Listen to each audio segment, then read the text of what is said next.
everyone, and welcome to the India Briefing. My name is Pragya Tiwari, and I'm here with my friend and colleague Mukulika Banerjee. Today, we're going to be talking about the results of two state elections that happened earlier this month, Haryana and Jammu and Kashmir.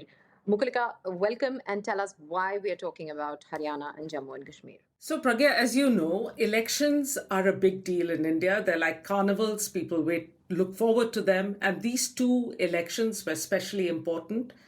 Haryana and Jammu and Kashmir are part of India's federal structure. There are 28 states in India and another 8 union territories. And each of them are also on a 5-year cycle, like the national elections. So it was time for the Haryana State Assembly to go to the polls, as well as Jammu and Kashmir. Now, if you look at Haryana, Haryana is the state that practically encircles the capital, New Delhi, right? Lots of people know about Gurgaon, which is where the new urban development, the mega city, so to speak, of Delhi has developed. That is officially in the state of Haryana. And Haryana's population of 30 million is practically half the size of the UK. So these are big populations going to the polls as we discuss them. So what happens in Haryana is consequential for Haryana, but also for the rest of India because it's an important state. Jammu and Kashmir is important because this is the first election since the abrogation of Article 370, which was done on the 5th of August 2019, very soon after Prime Minister Modi came back for his second term in the Lok Sabha in the central government. So this was the first test, in a sense, of the popular mood on the abrogation of Article 370. And so what happened in these elections, how people voted, how people in Jammu and people in Kashmir felt about this major development, which has dominated headlines, is something that we all wanted to find out. So if we just take each of these by turns, what are your major takeaways? You know Jammu and Kashmir well, Pragya. What was the big story in Jammu and Kashmir? Right. So, you know what? I'll start with the overview of what happened in Jammu and Kashmir. You were talking about the abrogation of Article 370. So, very quickly, what is Article 370? Article 370 was included in the Constitution on October 17th, 1949, which is right after the independence. And Article 370 essentially exempted Jammu and Kashmir from the Indian Constitution, except for Article 1 and Article 370 itself. Now, what does that practically mean?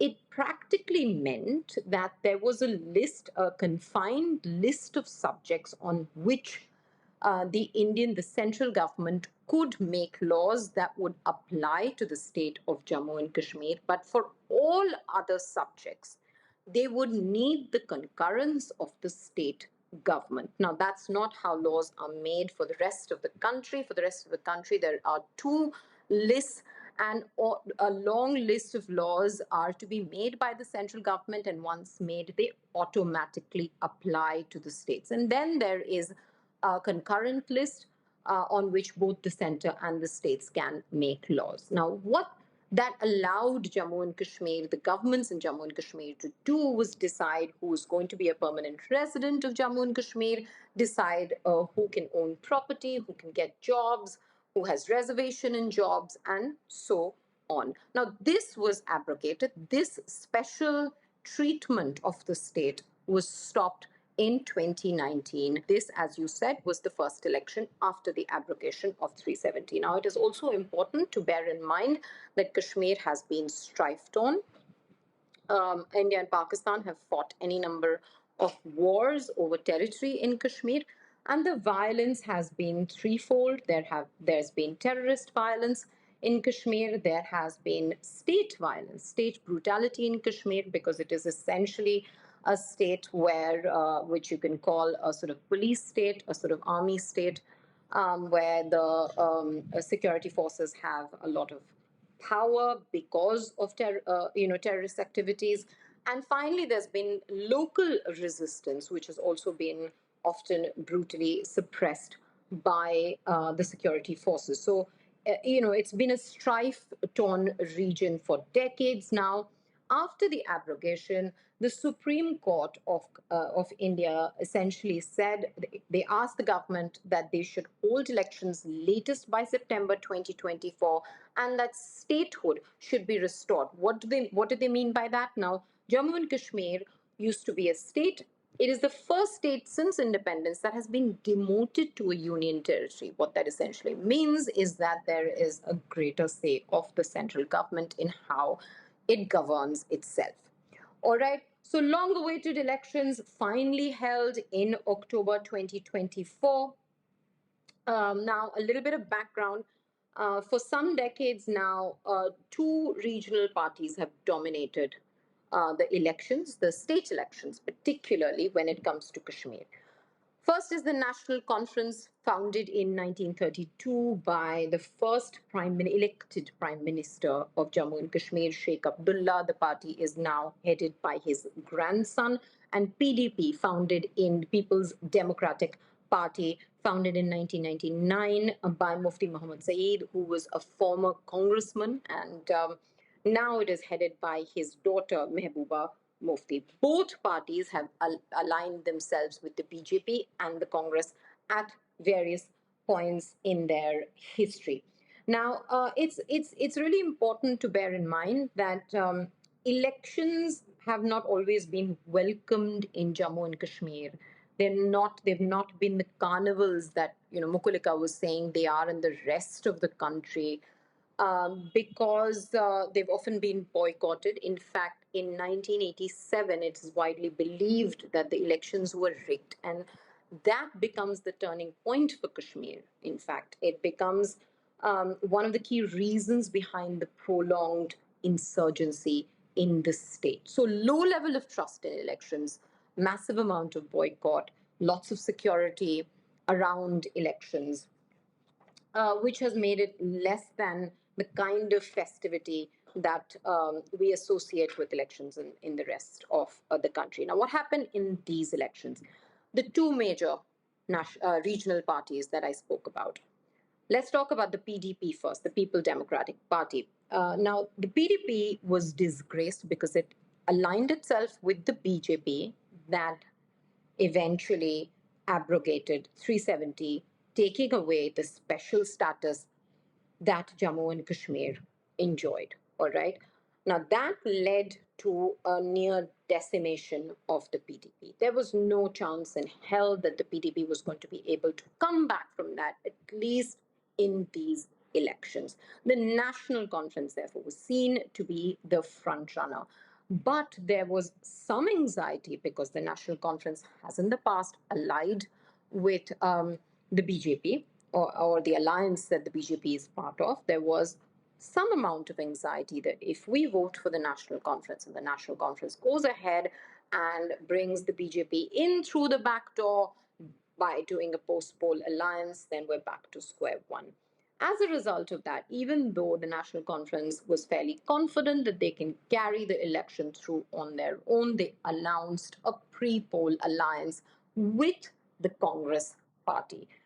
Now, when we talk about elections in Jammu and Kashmir, there are several other regions, but for the purposes of this podcast, we're going to talk about two major regions, which are essentially Jammu and the Valley of Kashmir. The Valley of Kashmir is where most of the strife and the violence has been. It is a Muslim dominated region. The Kashmiri Hindus, there was an exodus of for multiple reasons that we will not get into in this podcast. And Jammu is a Hindu dominated region.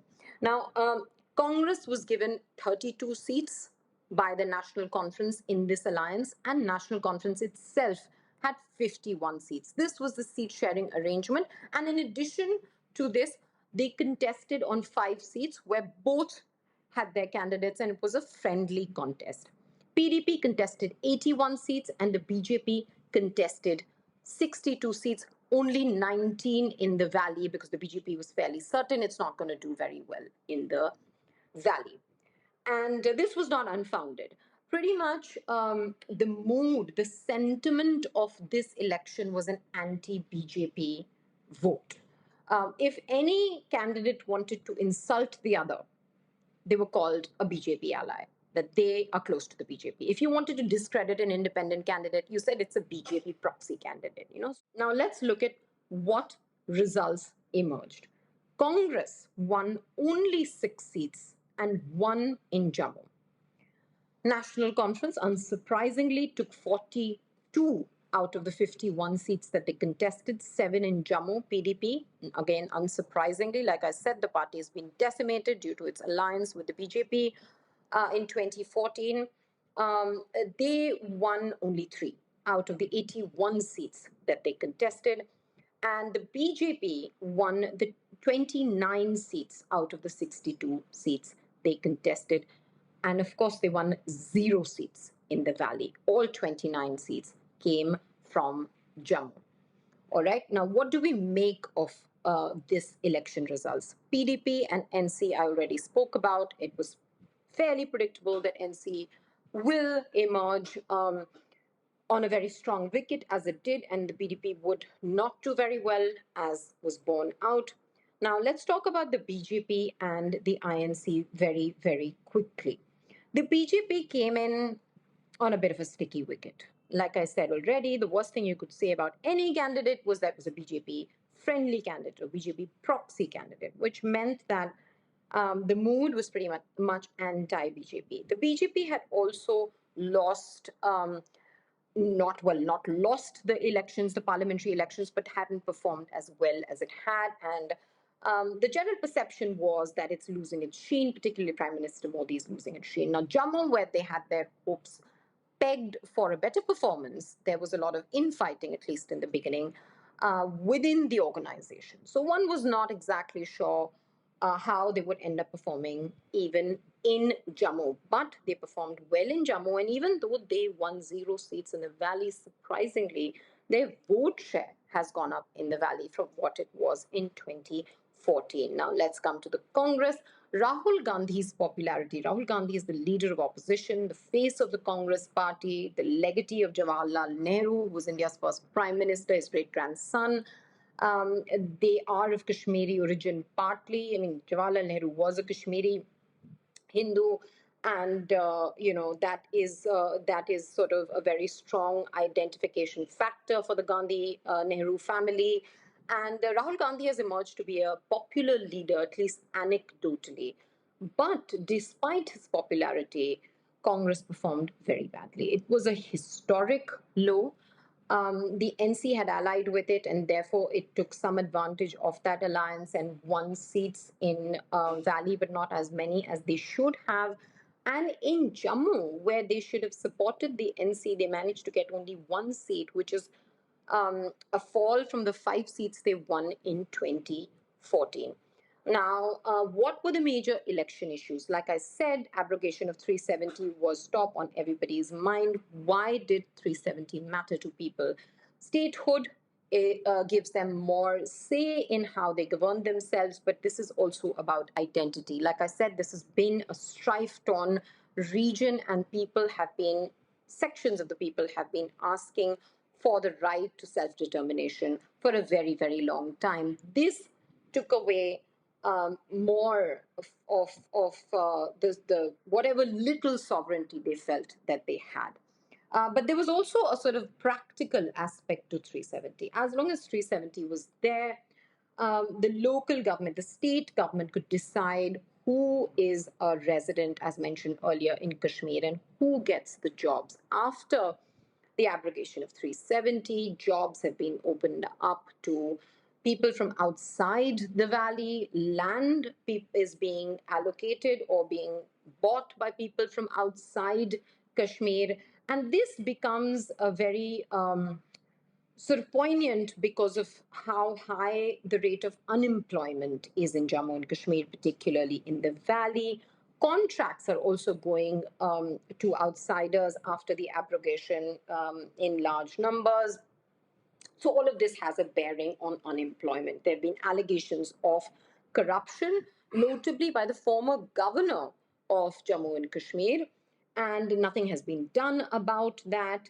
It's been run as a sort of, an extension of the central government, with the lieutenant governor having a concentration of powers, and bureaucrats having a concentration of powers, and the people feeling like they have no elected representatives that they can go to, that they can hold to account for everything that they are struggling with, including unemployment, agricultural distress.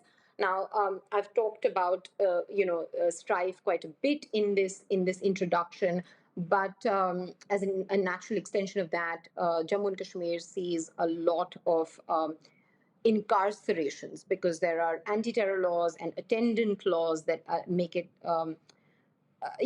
quite rampant, these kinds of arrests that happen in Kashmir, including arrests of civil society and journalists. So these concerns also did dominate. Militancy has gone down, at least recorded incidents of militancy and terror related violence has gone down since 2019, but the incarcerations continue. So that was a major concern.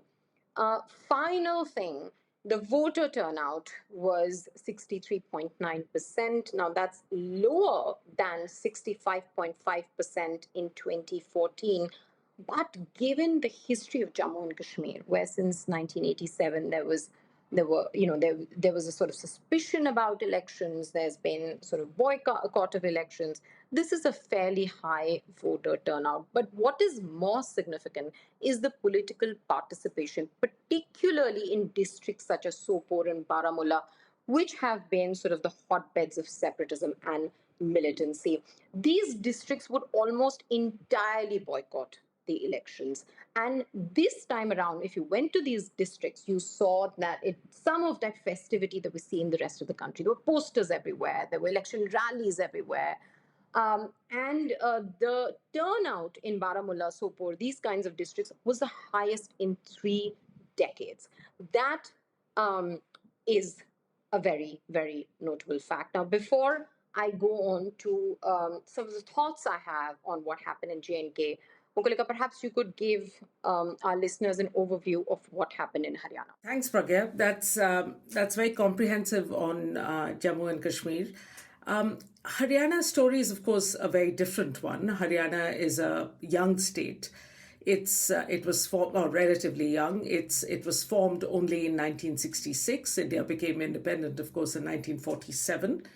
And since Haryana's formation as an independent state, it has had a variety of different governments, but the first 30 years or so was entirely dominated by the Indian National Congress, which is, of course, the main opposition party in parliament now.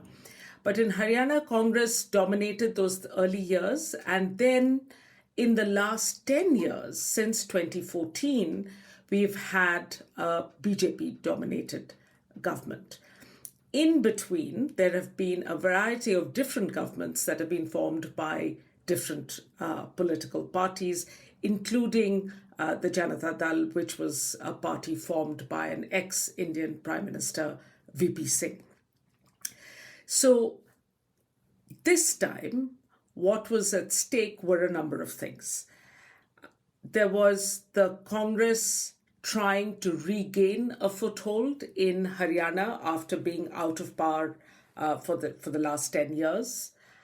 The BJP trying to gain a third term in Haryana, which it wanted to retain. And a lot has happened in between 2019 and 2024 in Haryana, which have made the national headlines. And these factors, which I'll come to in a minute, seemed to be key in determining the outcome of these elections. So there was a real sense of anticipation about what would happen. Unsurprisingly, therefore, the voter turnout was high. It was over 67%, about the national average. In fact, slightly down from last time, but still very healthy and very high. The Congress politician who has dominated Haryana politics and did from 2005 to 2014 was back in the news this time in 2024 Bhupinder Singh Hooda, and he dominated the Congress story in a big way.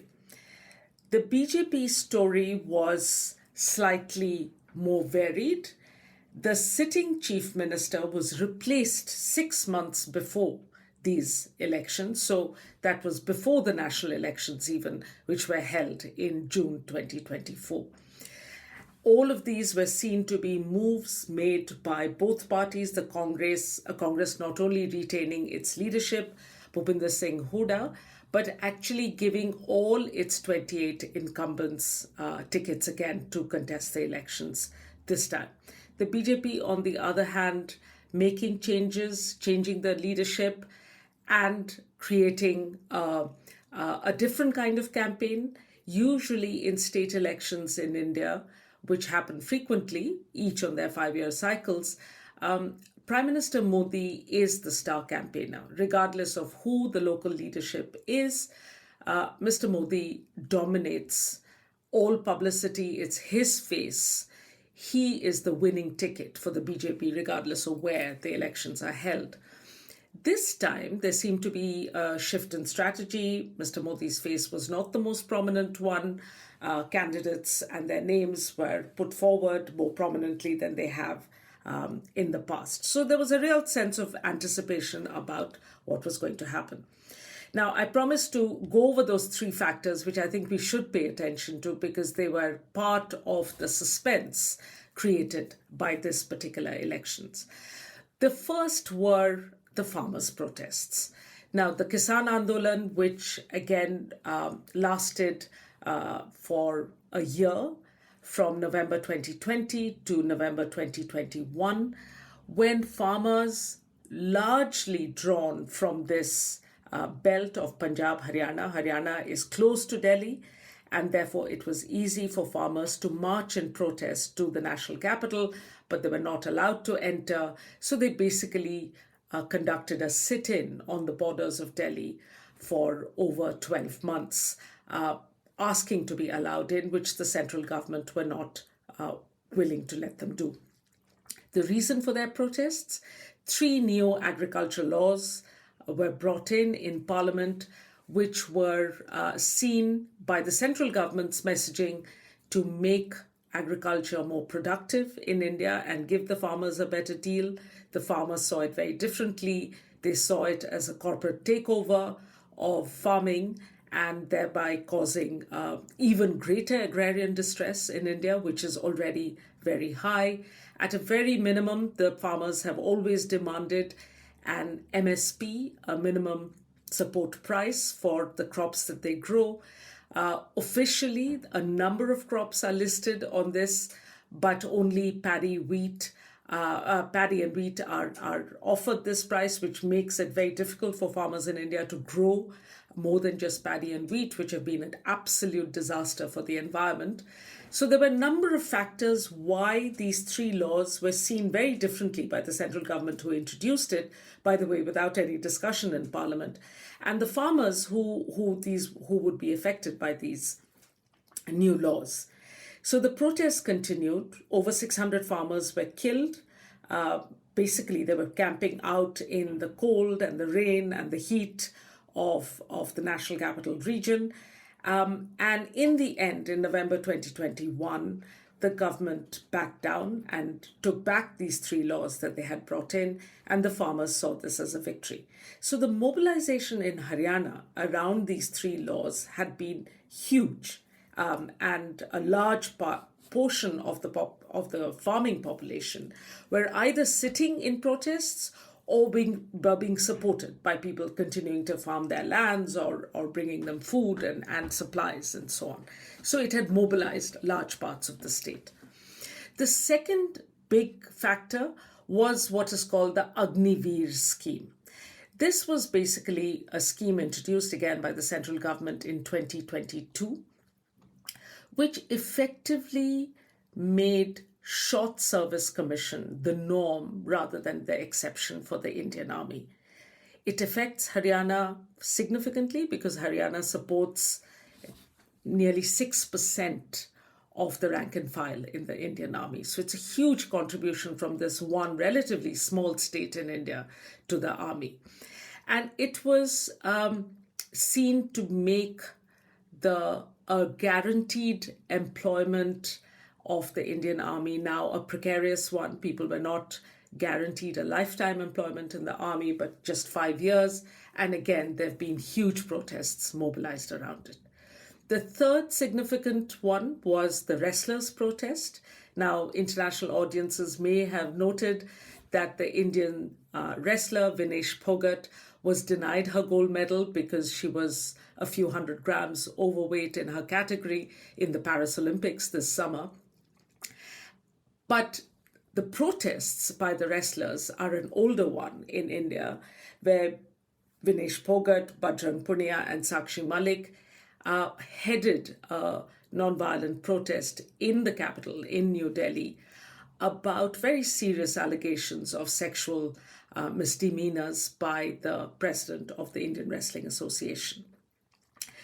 They again conducted a sit-in. This is the way protests in India often occur. And they were quite badly brutalized by the police, who forcibly removed them. And therefore, sentiments against Brijbhushan Singh, the president of the Wrestlers Federation, was one that caught the imagination. People saw this to be a fight not just between wrestlers and the president of the federation, but also of ordinary people versus those in power. And of course, Vinesh Phogat, with the new publicity of the Paris Olympics and getting to the very top of the medal tally, came back and contested a seat herself, and she won that as it happened. But that brought back that wrestlers' protests into the mix. So when the elections happened, the expectation from everyone, and possibly even by the BJP, was that the Congress was going to do very well, and that these three key factors were going to mobilize the Haryana population to vote against the incumbent BJP government and bring in a new Congress government. The outcome was exactly the opposite. Now, before one talks about the outcome, it is worth saying that these three factors of the wrestlers, the farmers, and the Agniveer scheme saw dividends for the Congress in the national elections that happened in June, and the Congress and the BJP both won 5 seats each. So there was some positive outcome of these protests, certainly behind the Congress, and the BJP lost 5 seats to it. So coming just 100 days later of this new BJP government in the center, the expectation was that the suspense was whether the momentum of the national elections would carry through into the Haryana State Assembly elections as well. The results were exactly the opposite.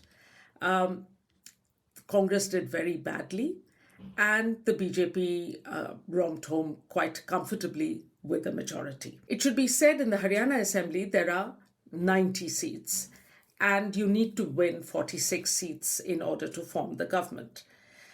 The BJP won 48 out of these 90 seats, and therefore won the mandate to form the government. The vote share, of course, is a wholly different story. They're practically identical between the BJP and the Congress. Equal numbers of people voted for the Congress as did the BJP, but the vote share to seat conversion, the BJP was outstanding in its performance there. So we have now a third BJP government in Haryana in place, and the Congress has raised questions about the results, but we'll talk about that in a minute. But it has led to a number of questions being raised about the Congress strategy in winning these elections versus the complete proficiency of the BJP in winning theirs. Right. I just wanted to quickly add the man who headed the federation, who they were protesting against, Brij Bhushan Sharan Singh, was also a six-time MP and a member of the ruling BJP. And it was seen to be that the BJP was therefore being partial to Brij Bhushan Singh.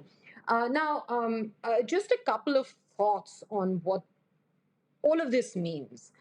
Starting with J&K, I think the fact that there's been greater political participation, particularly in areas that have been formerly the hotbeds of separatism and militancy, is an encouraging sign. It may be an unintended consequence of the abrogation of Article 370, but it has led to people wanting a greater political voice. But whether this sustains or not will depend on how the trust that people have reposed in elected representatives plays out, which means how the National Conference conducts itself during the term that it has secured for itself.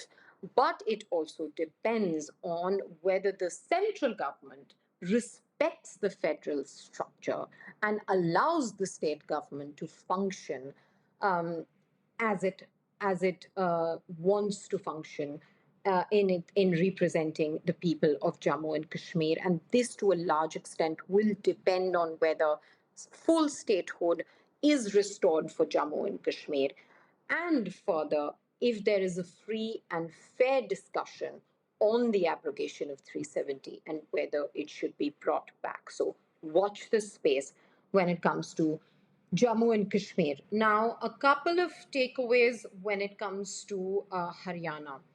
One is organization. Now, this is going to come up a lot. If you're going to be following the state elections that are coming up later this year, some very significant ones coming up, this is going to keep coming up over and over and over again. First, let me talk about the BJP. The BJP has great organizational strength, but it works the best when it works alongside the Rashtriya Swayamsevak Sangh. It is the fountainhead of Hindutva ideology, the RSS, as it is popularly known, and also the parent organization of the BJP, and it has incredible, fantastic on ground presence. Now, when it works in tandem with the BJP, then the electoral results are very good for the BJP. It is widely believed, in fact, that during the parliamentary elections that happened earlier this year, the RSS did not come out in full force to campaign for the BJP, and that was one of the key reasons the BJP did not do as well as expected. Now, coming to the INC, the Indian National Congress, you will hear people rue the fact that the Congress has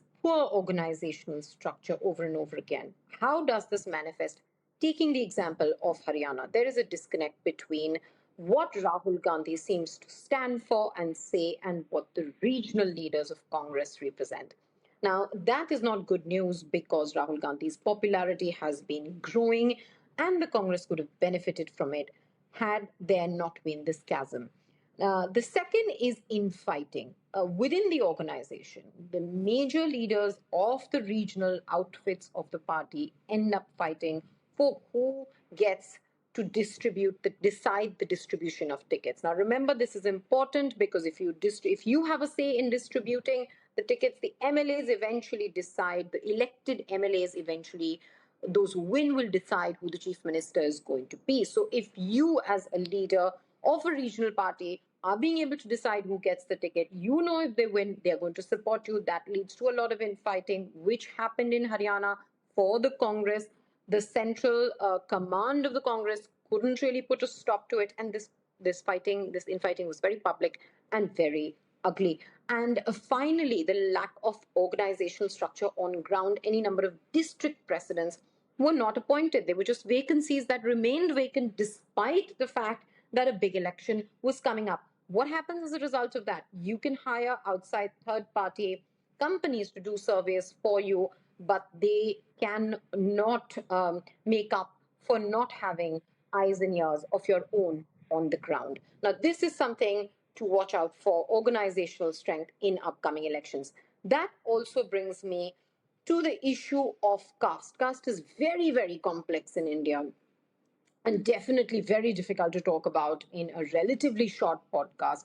But I'll try and give you a sense of why the Haryana election is a very good example of how to understand the role that caste ends up playing in the electoral democracy in India. Now, like Mukulika said, from the Congress's side, the leading candidate and widely believed to be the chief ministerial candidate was from the Huda family. Now, the Hudas are Jats. Jats dominate the politics of Haryana. All right. They are roughly 25% of the population, but they have dominated the politics.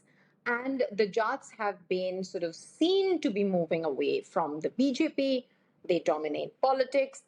Congress has a tall leader from the Jat community who's been a chief minister previously. And therefore, they thought that this was a good bet to make, that the Jats in the state would vote for them because they had a tall leader from within the Jat community.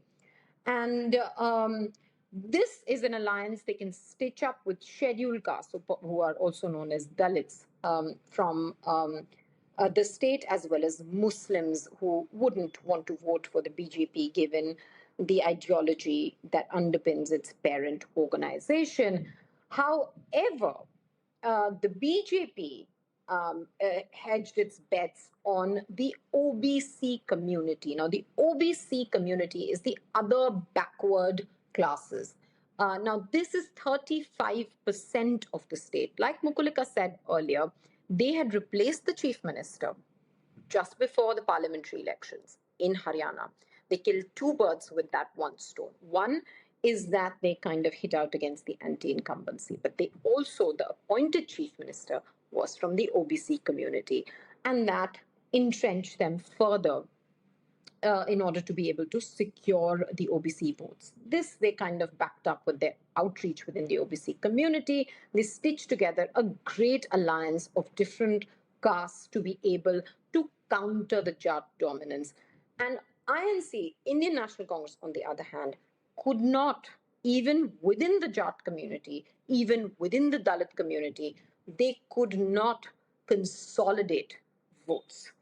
And that essentially decided the fate of what happened to both the parties in these elections.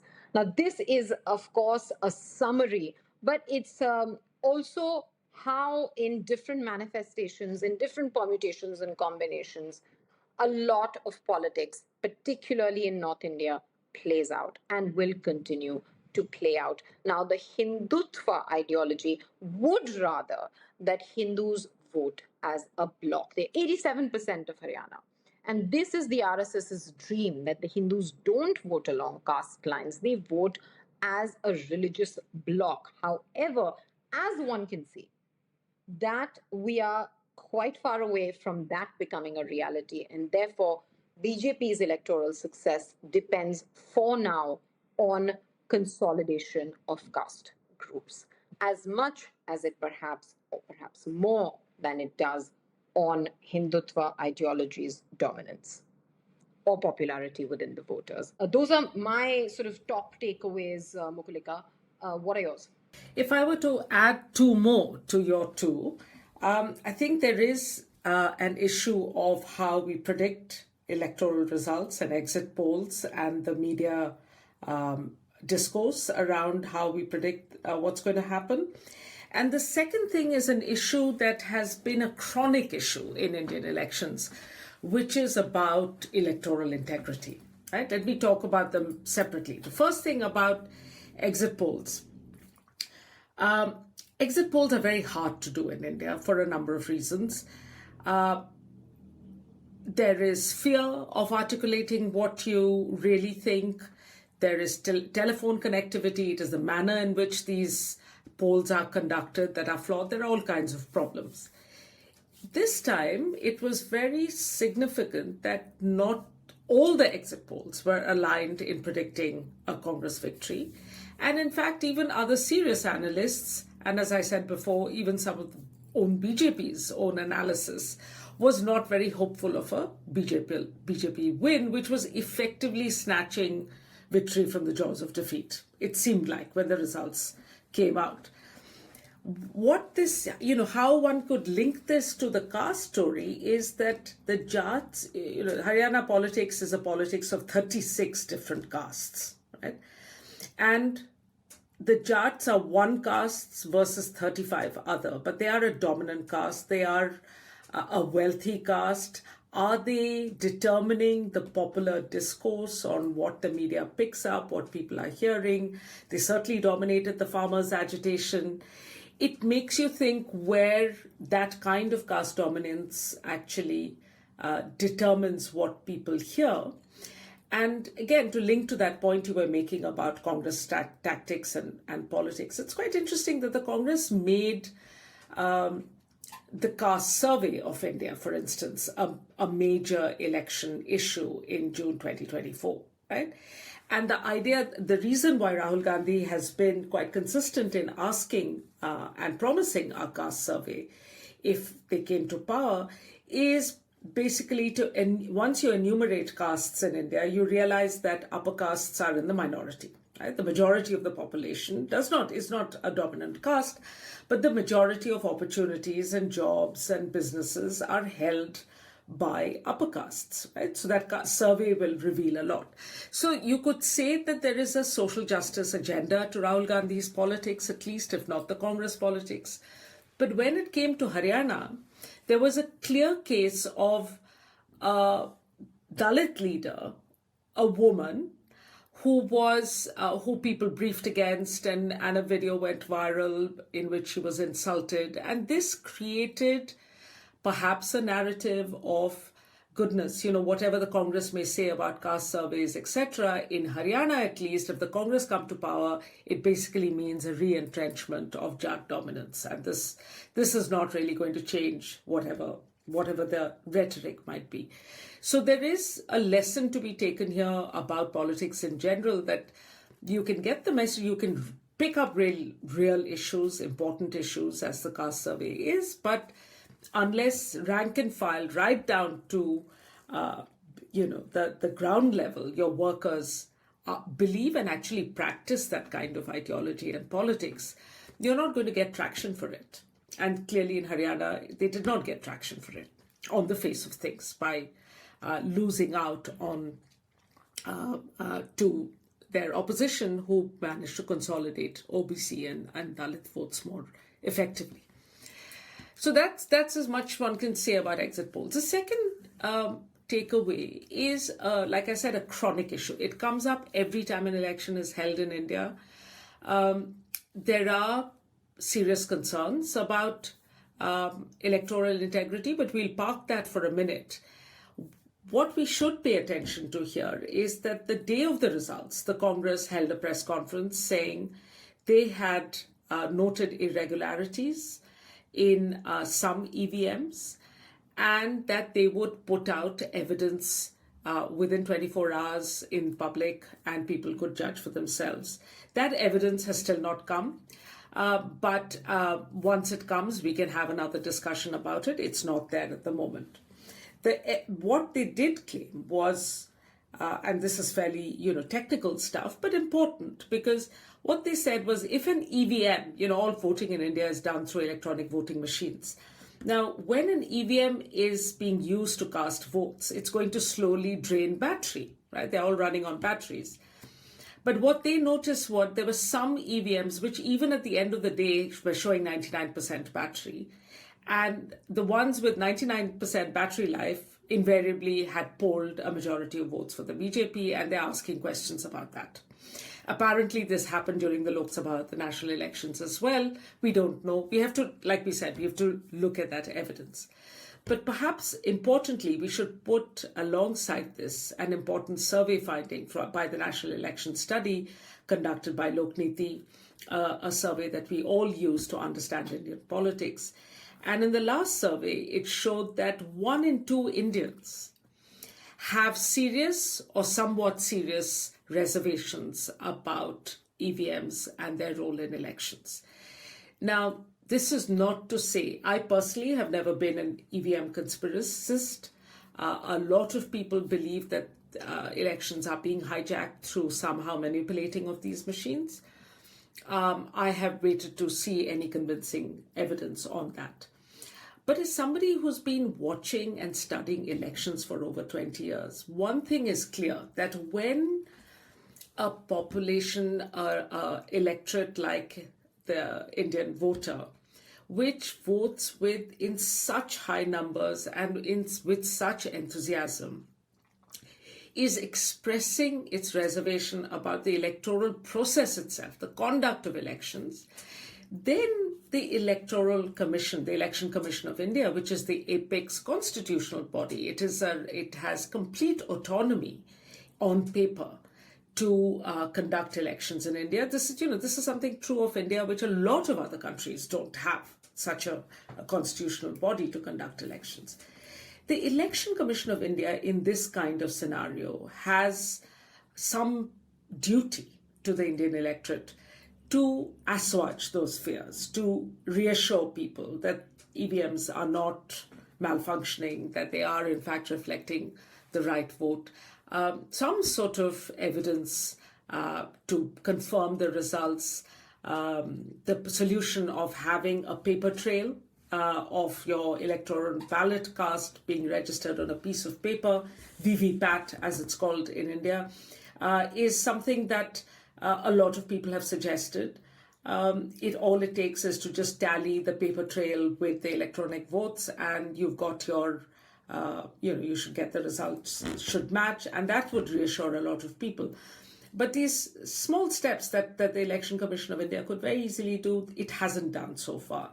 So if we had to maintain the electoral integrity and, more importantly, public faith in that integrity, and